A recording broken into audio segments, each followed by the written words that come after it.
Welcome to the Jobcast Show. Yo, what's up? Welcome to the Jobcast! Hi guys! I'm right here again with Coach X, one of my idols. So ngayon, pag-uusapan namin about the 30-minute trader. What about the 30-minute trader, Coach X? Madami kasi nagtatanong kung paano natin sinimulan yung 30-minute trader. Kasi bigla lang tayo lumabas from yung COVID time, di ba? Tapos nag-spring out tayo. And then, Correct. ngayon parang ang dami natin natulungan. So, madaming naging curious. Paano naman talaga tayo nag-start? Yes. So siguro, ayun, baka pwede tayo magbigay ng konting background kung paano tayo nagsimula. Mas lalo na para sa mga interested na entrepreneurs Sige. na-inspire sa atin. So, kwento ko yung nagsimula ako, tas kwento mo nung pumasok ka. Oo, sige. So, nag-start ang The 30-Minute Trader. Well, etong malapit, hindi pa siya The 30-Minute Trader. March 2020, ano nangyari no March 2020? Siyempre, nagkaroon ng COVID nga talaga. And then, 1 week nung nagkaroon ng lockdown, siyempre, akala ko 1 week lang, so pahinga lang muna, di ba? Parang nag-Netflix lang, nanood ako ng Crash Landing on You. Akala ko pahinga from work lang. O di ba? Parang 1 week na pahinga lang, ganyan. Then, nung sinabi nila na parang 2 weeks na raw or magiging 1 month na raw, sabi ko, ay putik, hindi na pwede to. Kailangan magtrabaho na ako. Diba? So ngayon, naisip ko, ano kayo pwede kong gawin? Wala kang businesses, diba? Kunyari, construction, wala. Or restaurant, wala. Wala talaga lahat. So ngayon, naisip ko, ano bang ginagawa ko ng time sa'yo? Nag-forex trading ako. Diba? So why not, ituro ko sa mga tao kung paano mag-forex trading. So ngayon, naglagay lang ako sa stories, sinitog sa matuto mag-forex trading. Ganun. Hindi nangyari, ang dami. Diba? Unti-unti, dumami, nagkakaroon ng, hindi nakaka-attract din ako ibang mga coaches, ganyan. So, nung naging 200 yung students, sabi ko, sobrang dami na nito. So, kailangan ko ng tulong talaga. And then, may isang session ako na umattend dun si Coach X. And then sinabi ko, Coach X, pwede bang maging coach ka na rin dito, magpagtulungan natin? Ayan. So that time kasi pandemic, nag-full-time trading ako. And then, syempre may mga kaibigan ako noon na tinuturuan ko actually for free nga eh.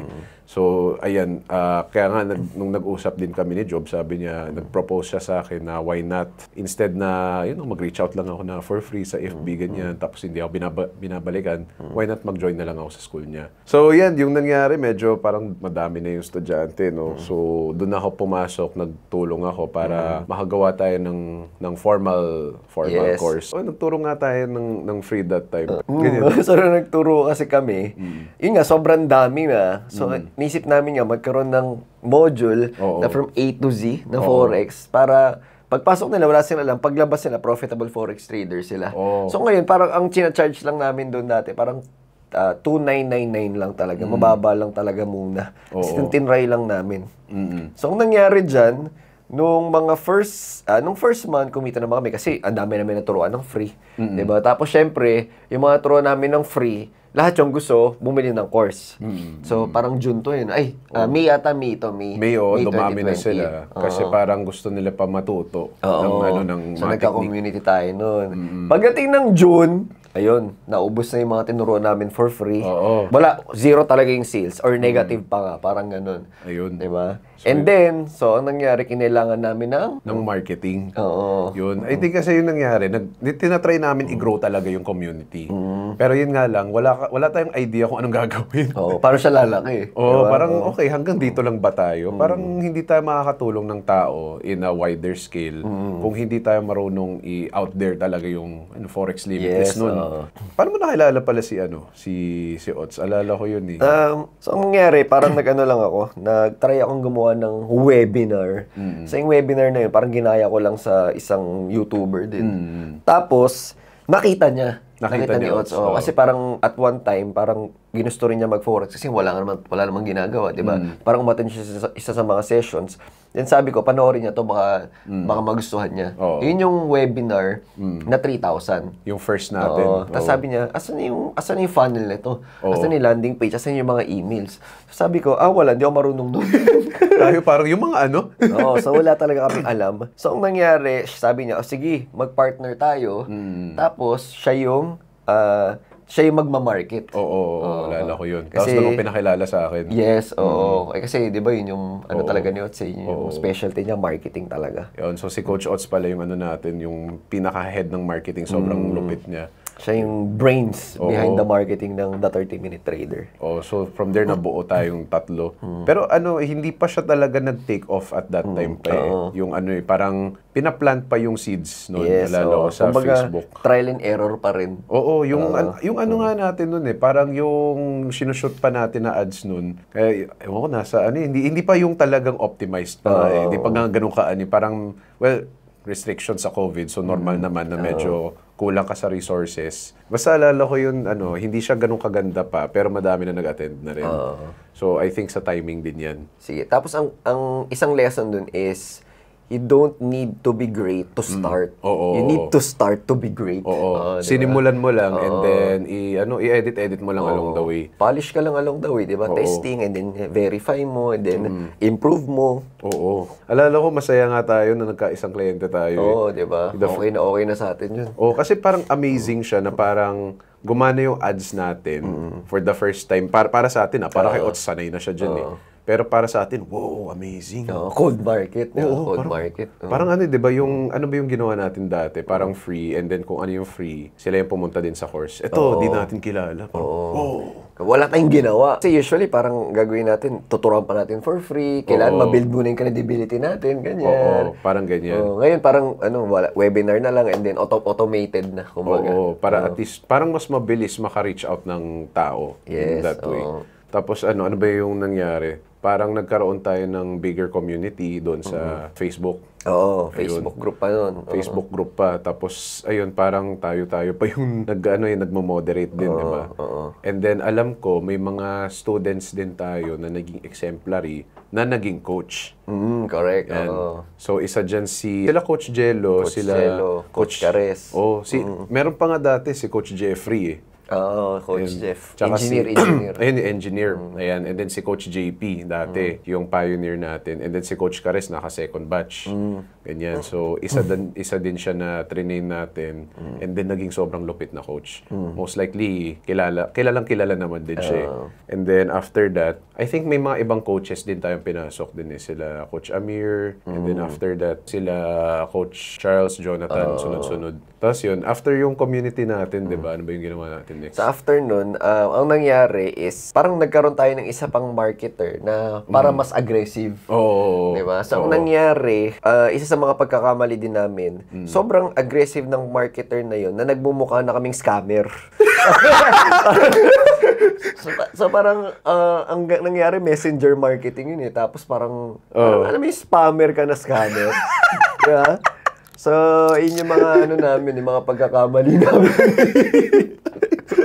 Well, siguro syempre, marketer siya. So, yun yung way niya, method niya. Pero para sa amin, hindi aligned yun. Kasi parang gusto namin mangyari, parang value first. Diba, makita muna nila na ano bang meron sa The 30-Minute Trader. Hindi yung basta benta-benta lang na aggressive, di ba? Parang may puso talaga yung 30-Minute Trader sa pagtuturo. Kumbaga, value first muna talaga.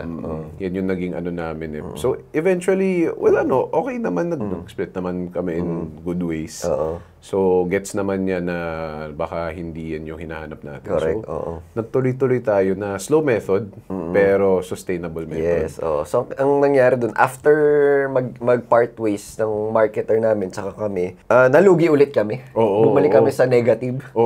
Nung December, naalala namin. So, December yun, wala kaming sales, negative kami. Tapos gumagawa kami ng bagong webinar nun. Ni Coach Ots. Tapos, naalala namin dun, mga 2 a.m., mga 3 a.m., nandun parang sa bahay pa rin kami. May computer, ganyan nag-edit. Diba? May mic and everything. Kasi 3 lang naman kami nun. Plus isang editor.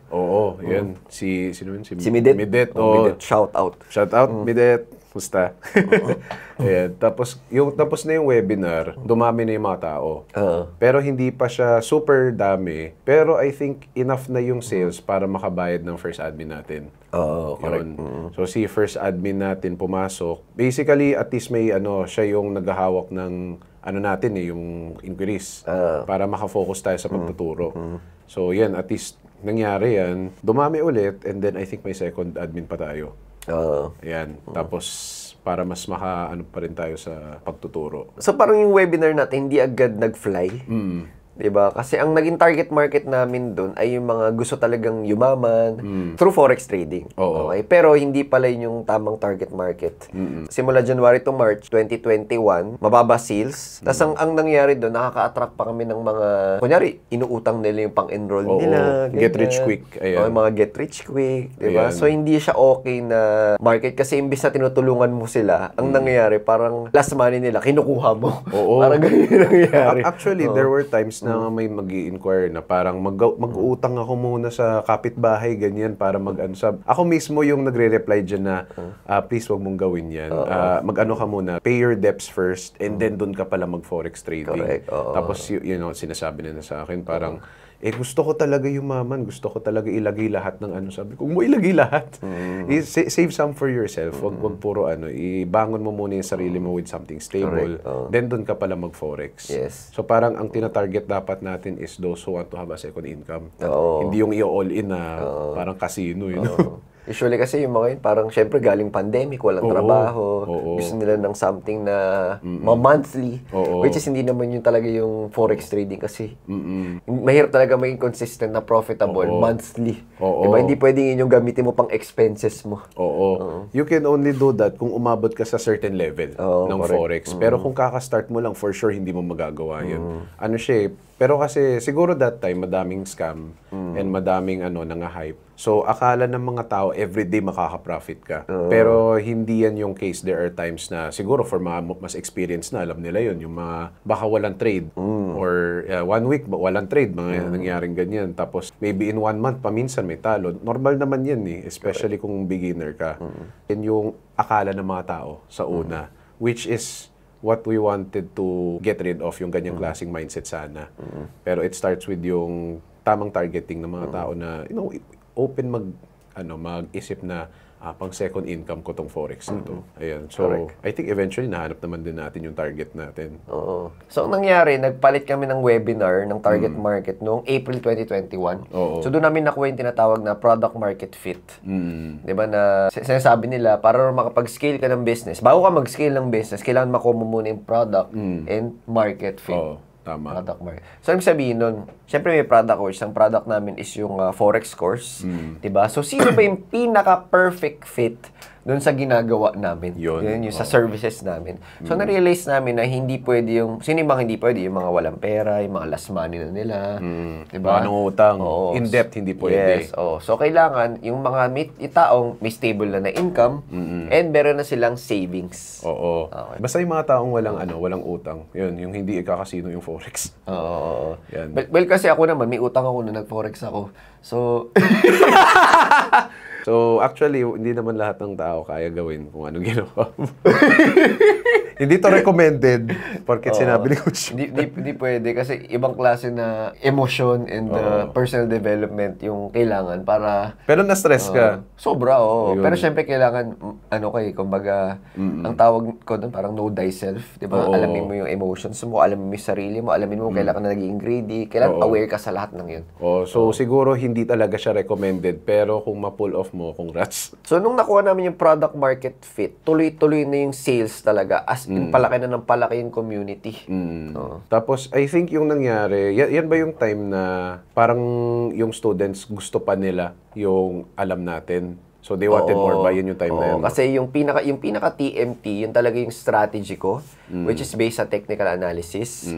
So, naghahanap naman yung mga tao, paano ba yung pinaka-strategy ni Coach X? Ayan. Oo, yun. So, yung nangyari, pinaka-framework namin for yung Forex is yung, alam niyo naman, mate formula. So, based lang talaga sa framework, sa step-by-step na technicals. There are times kasi, yung mga iba, alam mo naman, malilikot din sila, magre-research sila kung ano meron, like, let's say, fundamental economics, mga ganyan. And then, syempre, magtatanungin sa group. And then, ako naman, since may knowledge ako dyan, medyo specialty ko yun, ayan, si Coach Job, tinatamad dyan. Ayoko aralin yung mga ganyan. Diba?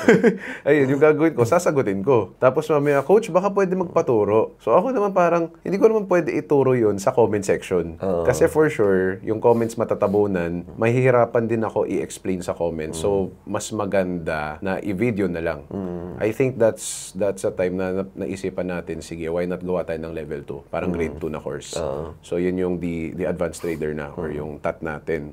Tapos yun, yung nangyari dyan is nag-free webinar ulit tayo. No? Free webinar ulit. And then from there, tinignan namin kung sino yung gustong mag-up ng game nila sa Forex, who wants to learn more or delve deeper into Forex. Tapos ayun, doon natin nakita na madami pala interested sa economics. Correct. Tapos yun, dami pala interested sa mga buds. So, yun yung mga, usually yung mga nasa top talaga, yung mga mahilig din talaga mag-aral. ganyan. Ma-nerd Yung katulad ko. Oo, di ba? Yung as in, kasi more high probability trades yun, coach, di ba? Oo. Yung mga mahilig magbasa, ganyan. mahilig mag-compute na numbers kung ano-ano. Yun. Tsaka dun nyo rin kinukuha yung confidence nyo no, sa economics. Oo. Kasi di ba hindi lang enough yung technical. So, kailangan nagko-confluence yung gano'ng kalakas yung currency, ganyan. Oo. Yung technical kasi, talagang nag-ano siya eh. Actually, basis ko rin technicals. Pero, kapag may echo ka, parang mas nagbibigay pa ng confidence sa technicals mo. So, kapag kunyari, 70% confident ka sa technicals mo, which usually, ganyan naman tayo, yung echo and tinatawag na sentiment analysis, nagbibigay pa ng extra confidence. So, yun nangyari, dagdag siguro 20%, ganyan. So, 90% confident ka. Correct. So, 10% mo na lang yung error margin of error mo. So, magiging ganyan siya. At least may mga estudyante rin. Actually, may isa nga naging sobrang galing si Felipe. Malupit na yun sa community. May sariling page nga ata yun. So, yun. I think siya yung naging isa sa mga eco experts. So, sobrang proud din ako dun. Ayun. And then, nung nagkaroon ng TAT, I think nagtuloy-tuloy lang tayo. Tapos, I think kinailangan ng TAT na coaches. So, kumuha pa tayo naman, new coaches pa. Ayun, so sila Coach Jello, sila Coach Amir, ganyan. I think if kasama ka sa TMT community, kilala nyo sila. Slowly nag-expand lang tayo ng team eh. So nagkaroon tayo ng back-end, kasi dumami, nagkaroon tayo ng finance team, ganyan, nagkaroon tayo ng yung admin team parang pinalakihan natin na unti para dumami yung inquiries. Ayan, and then I think nagpahinga muna tayo for a while para isettle lahat.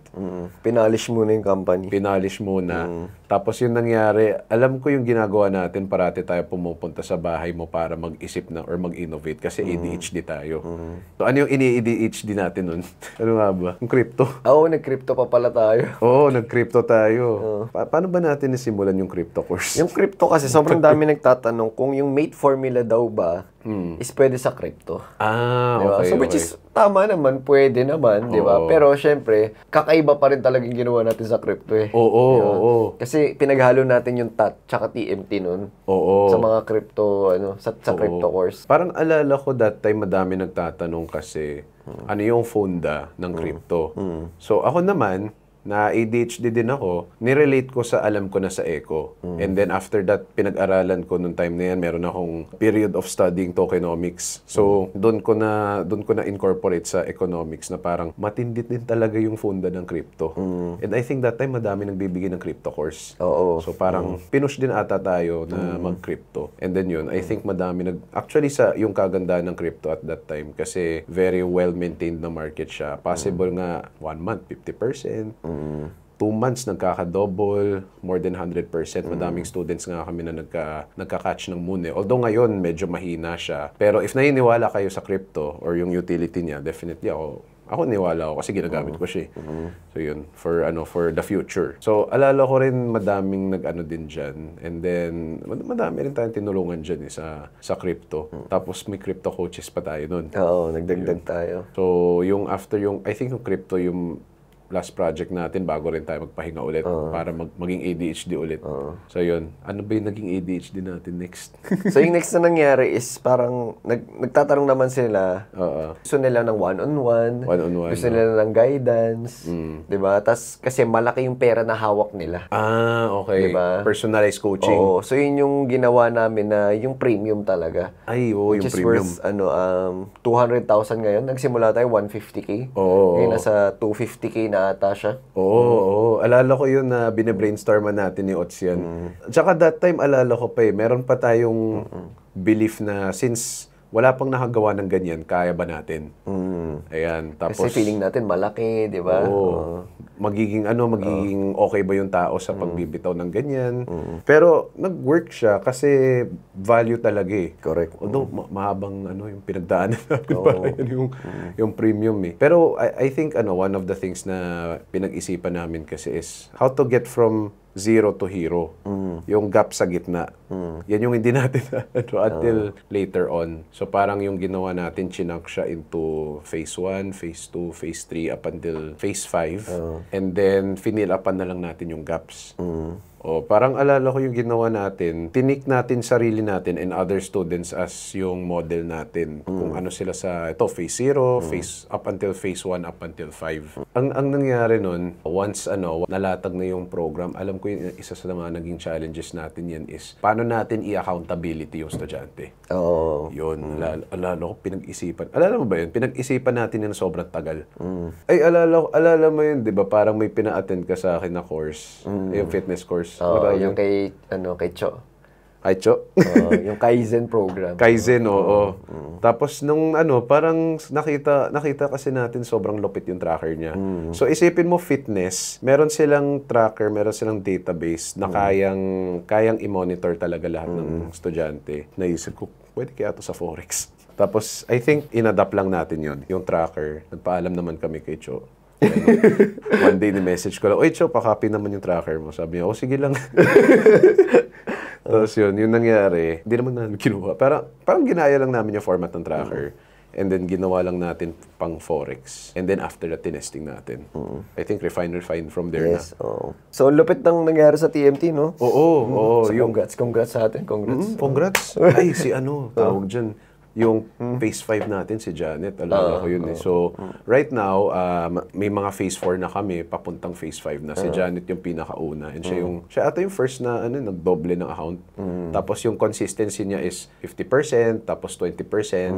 20%, alam ko yung consistency niya per month. Nakakatulong talaga yung tracker, in-accountability, tapos minomonitor natin. So, yun. So, actually, madami nagtatanong sa atin kung paano natin na-come up yun, diba? So, actually, ganun lang yung story. Kasi parang after natin na mag-ads, tas medyo lumaki tayo, parang dami na rin nagsulputan ng mga Forex schools, di ba? Oo. So, well, one of the things na naisip ko rin naman is, actually, if may mga interested nga magtayo ng Forex school or Forex, or ongoing sila, di ba? Ongoing sila. Pwede naman magtulong yung TMT. So, kung G tayo dyan, why not? Di ba? Sige lang, G lang. Oo. So, makakatulong rin tayo sa mga iba. So that maging value-driven naman din. Sa bagay, yung vision naman talaga natin is for yung buong Pinas na magkaroon ng successful Forex traders. And hindi ma-scam. So, kung coach ka or may sarili kang Forex school, tapos gusto mo ng help, siguro pwede ka namin ma-help. Siguro, chat ka lang sa Instagram ko, Job_Zamora. Okay? Yes, we'll help you out.